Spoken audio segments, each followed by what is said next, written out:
وبالوالدین احسانا ماں باپ کے ساتھ اچھا سلوک کرو۔ اللہ تعالیٰ نے قرآن کریم کے اندر اپنے حق کے بعد ماں باپ کے حقوق کو، ماں باپ کے حق کو بیان کیا ہے۔ اللہ نے فرمایا وبالوالدین احسانا، ماں باپ کے ساتھ اچھا سلوک کرو، احسان کرو۔ یہ نہیں فرمایا کہ ماں باپ کے ساتھ انصاف کرو، بلکہ کیا کہا کہ ماں باپ کے ساتھ احسان کرو۔ عدل ہوتا ہے برابری۔ مثلا کسی نے آپ کے ساتھ مشکل میں 1000 کا تعاون کیا، تو جب اس کی مشکل آئی تو آپ نے 1000 کا تعاون کر دیا، تو یہ انصاف ہے، عدل ہے۔ لیکن احسان عدل سے، انصاف سے بڑھ کر ایک چیز ہے۔ تو ماں باپ کو اگر مال کی ضرورت ہے اور اللہ نے آپ کو دیا ہوا ہے، تو آپ ماں باپ کے لیے مال کے دروازے کھول دو، تجوری کے دروازے کھول دو۔ اور اگر ان کو جسمانی خدمت کی ضرورت ہے تو اپنا جسم، اپنی جان ان کے سامنے پیش کر دو۔ اور والدین کے ساتھ احسان اس لیے بھی کرنا چاہیے کہ انسان کے وجود کے سبب ہیں، اور انسان کی بغیر عوض کے، بغیر لالچ کے خدمت کرتے ہیں۔ اور ماں باپ خدمت کرتے ہوئے ان کو کوئی ملال، کوئی پشیمانی، کوئی پریشانی بھی نہیں ہوتی۔ تو اس لیے اللہ نے فرمایا ماں باپ کے ساتھ اچھا سلوک کرو۔ آگے اللہ نے اس کی تفصیل بیان فرمائی، اما یبلغن عندک الکبر احدہما او کلاہما،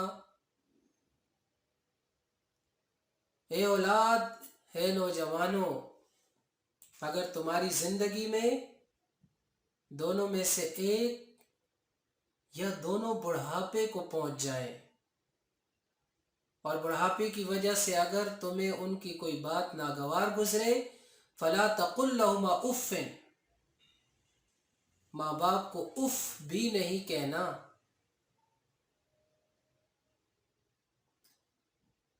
حضرت علی رضی اللہ تعالیٰ عنہ فرماتے ہیں کہ اف سے بھی اگر کوئی کلمہ کم ہوتا تو اللہ تعالیٰ اس کو بھی حرام قرار دے دیتے۔ یعنی ماں باپ کو اف، اونک کہنے کی بھی اجازت نہیں۔ یعنی کوئی بھی ایسا کام، کوئی بھی ایسی بات، کوئی بھی ایسا فعل جس سے ماں باپ کو تکلیف ہو، اس سے منع کیا گیا ہے۔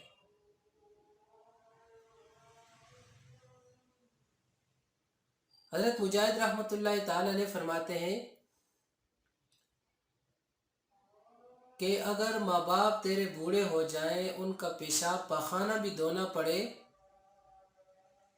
تو اف نہ کرو، کیونکہ انہوں نے بچپن میں تمہارا پاخانہ پیشاب صاف کیا ہے۔ ولا تنہرہما، اور ان کو ڈانٹنا بھی نہیں ہے۔ حضرت حسن رضی اللہ عنہ سے کسی نے پوچھا ماں باپ کی نافرمانی کی مقدار کیا ہے؟ فرمایا ماں باپ کو مال سے محروم کرنا، ماں باپ سے ملاقات چھوڑنا، ماں باپ کو تیز نگاہ سے دیکھنا، یہ ماں باپ کی نافرمانی ہے۔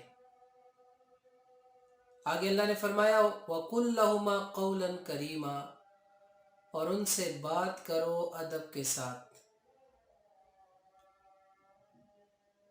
قولاً کریماً کا مطلب کیا ہے؟ حضرت حسن سے کسی نے پوچھا کہ قولاً کریماً کا مطلب کیا ہے؟ تو انہوں نے کہا کہ جب امی اور ابو یا والد اور والدہ پکاریں تو ان کو یہ کہنا کہ جی امی حاضر ہوں، جی ابو حاضر ہوں،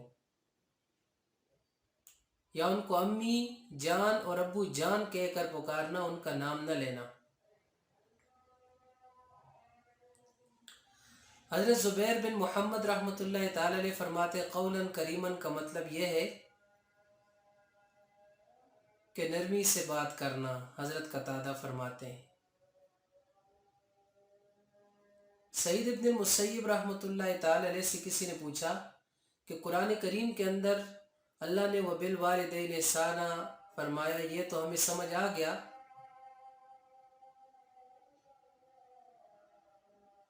لیکن قولاً کریماً کا مطلب نہیں سمجھ آیا۔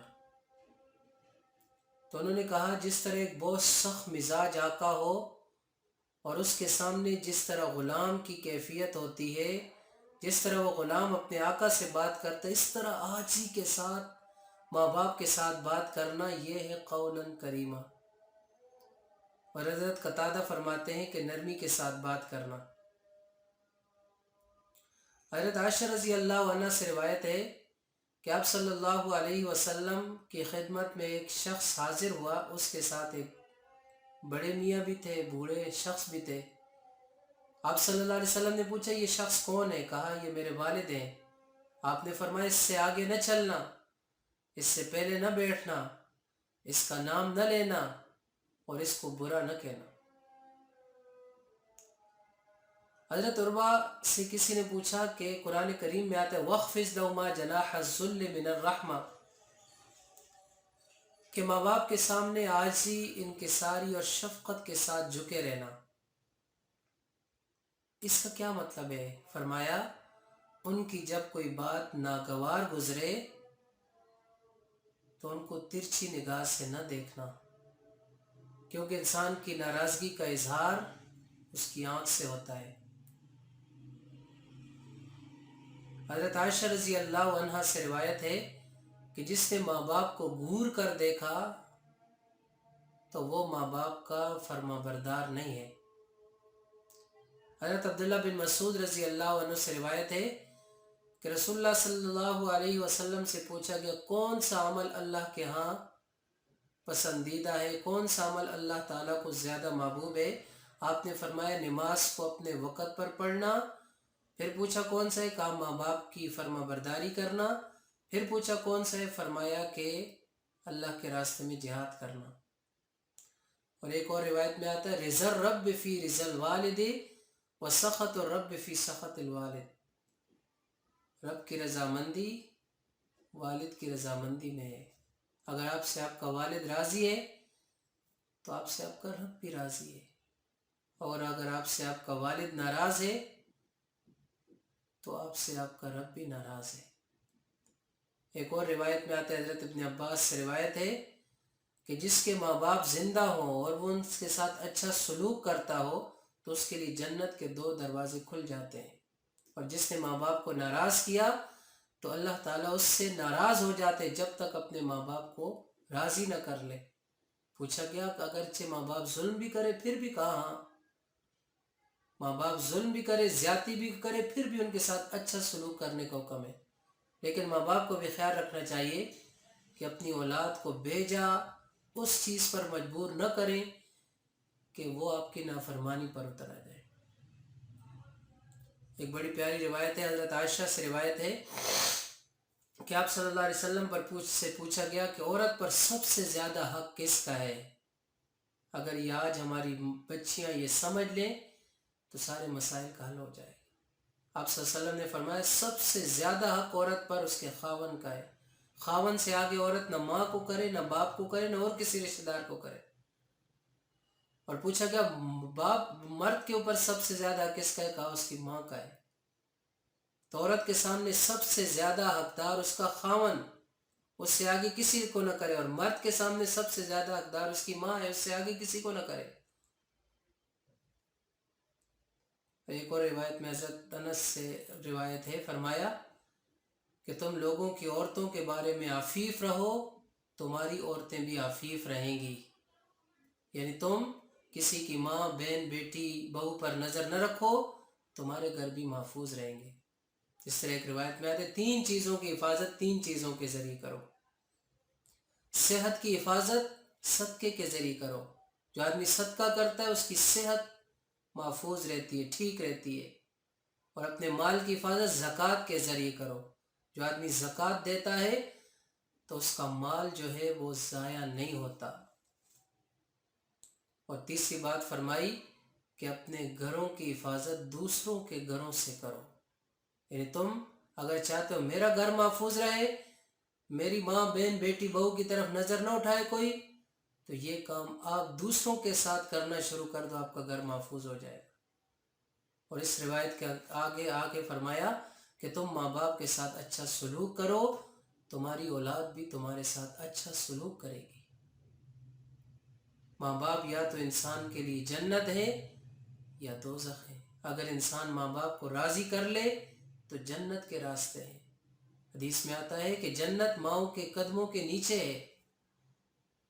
جس سے ماں راضی ہو گئی اس سے اس کا رب بھی راضی ہو گیا. اور جب انسان کی والدہ دنیا سے چلی جاتی ہے تو اللہ کی طرف سے اعلان ہوتے ہے جس کی وجہ سے میں تیرے ساتھ اچھائی کر رہا تھا، روزی مل رہی تھی، پریشانیاں دور ہو رہی تھیں، غم دور ہو رہے تھے، سارے مسائل تیرے حل ہو رہے تھے، آج وہ چلی گئی. اب اپنے اعمال کو درست کر لے اور اس کے مطابق تمہارے ساتھ معاملہ ہوگا.